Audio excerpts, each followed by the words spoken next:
Did UN want to sabotage President Trump's speech? How about the escalator failing? I am going to show you what the media didn't show you. Stay on. This is what Trump had to say. I have to tell you, before I even walked into this building, there was a little excitement. Some of you saw it. The escalator stopped, right as I was coming up. Can you believe it? Total failure. They're looking into it right now. The Secret Service is investigating. But I said to myself, if they think they can stop me with a broken escalator, they don't know me very well. And then, on top of that, when I came in here, the teleprompter went out. Went dark. Twice. And the microphones, you all heard it, they cut out. Total mess. Some people are calling it sabotage. I'll let the investigators figure it out.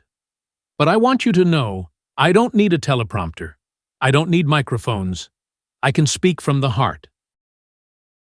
All I got from the United Nations was an escalator that on the way up stopped right in the middle. If the First Lady wasn't in great shape, she would have fallen. But she's in great shape. We're both in good shape. We both stood. And then a teleprompter that didn't work. These are the two things I got from the United Nations, a bad escalator and a bad teleprompter. Thank you very much. And by the way, it's working now. It just went on. Thank you. Now let's talk about the United Nations. This institution was created with great hopes, incredible hopes. But let's be honest, too often it's become a place of empty words, bureaucracy, failure. Nations talk, and nothing gets done. I'm here to tell you the truth. The UN must either live up to its mission, or it risks becoming completely irrelevant. How about our borders and sovereignty? Every nation has the sacred right, the sacred duty, to defend its sovereignty. That means strong borders. That means protecting your people, not handing your country away. Too many leaders have surrendered their nations to uncontrolled migration, to crime, to chaos. It must end. Close your borders. Expel those who break your laws. Put your citizens first again. We've also heard endless lectures about climate change. The so-called experts, the globalists, they say it's the greatest crisis of our time. But I'll tell you the truth. It's the greatest con job ever perpetrated on the world. They want to take your jobs, shut down your factories, make you dependent on windmills and solar panels that don't work when the wind doesn't blow and the sun doesn't shine. Look at Europe, destroying their economies chasing this green fantasy, while still buying oil and gas from Russia. It's insanity. Real energy is oil, gas, clean coal, nuclear. That's what builds nations. That's what keeps the lights on. Speaking of Russia, let me be very clear. Russia is not 10 feet tall. I didn't think of it at the time because I was too busy working to save millions of lives. That is the saving and stopping of these wars. But later I realized that the United Nations wasn't there for us. They weren't there. I thought of it really after the fact, not during these negotiations, which were not easy.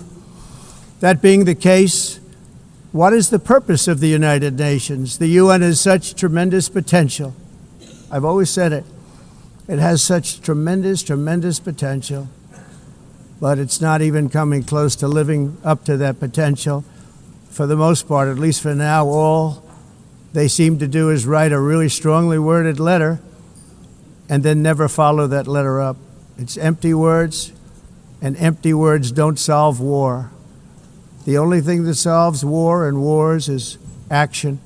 Russia is not the great superpower they pretend to be. They are, in many ways, a paper tiger. Ukraine can and should take back all the territory that was stolen from them. But Europe must step up. They must pay, they must contribute, they must defend their own continent. America cannot and will not do everything. And I will say this to Moscow. If Russia refuses to negotiate peace, if they continue their aggression, there will be consequences. Strong tariffs, crushing sanctions. You've never seen anything like it. We also face the continuing tragedy in Gaza. My position is simple. The recognition of a Palestinian state under current leadership only empowers terrorists like Hamas. We want peace, true peace. But it will never come from rewarding violence. I've always said, peace comes through strength, not weakness. And when I was in office before, we had no new wars. In fact, we ended wars, people said, could never end. We brought historic agreements in the Middle East, and we can do it again. So yes, the escalators may stop, the teleprompters may fail, the microphones may cut out, but nothing will stop us from speaking the truth. The future does not belong to globalists. The future belongs to sovereign nations, proud nations. Not only is the UN not solving the problems it should, too often, it's actually creating new problems for us to solve. The best example is the #1 political issue of our time, the crisis of uncontrolled migration. It's uncontrolled. Your countries are being ruined. The United Nations is funding an assault on Western countries and their borders.